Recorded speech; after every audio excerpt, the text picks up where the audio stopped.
OMG. They don't even call it, which means they sneak it into the curriculum in 6th grade, and then they tell you this is how you do it. And in fact, I never forget when I saw a 6th grader who told me his teacher, to explain that 5 minus negative 2 equals 7, did this. Extend the minus sign and put a plus. Wow. I said, this is terrible. Right? This is basically, instead of trying to explain why this is true, and it's not easy, okay? And I agree that, and I tell my students that, yes, I will explain to you that it's necessary, but do not try to wrap your head around this. Do not try to wrap your head around why 5 minus 2 equals 7.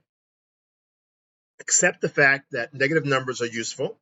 Accept the fact that somebody invented them. So when you play the video game, okay, you don't ask. It doesn't make sense that you can fly through time, fly through the air, and do all kinds of bizarre things. You accept the fact that somebody made up this video game and made up the rules. They're okay with that.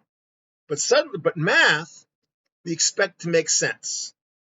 We expect, because until 4th or 5th grade, the math mapped to the real world in a very real way. The only abstraction was, okay, we use the number 5 instead of saying 5 things, but they can deal with that.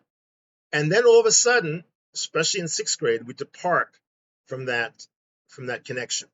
Suddenly, and we don't make it clear. So my first comment is, understand it. When you're just like you're watching a movie, you're watching a sci-fi movie, playing a video game. Somebody else invented this. They decided that this is true. The game of football. Who made up the rules? The rules were made up over time. It was made up. It's made up. It's a created game. It's not a natural thing. It was made up, and therefore, whoever made up the rules, whoever invented it, made up these rules. Now, it turns out they did it for a reason. There's usefulness there. These negative numbers have use.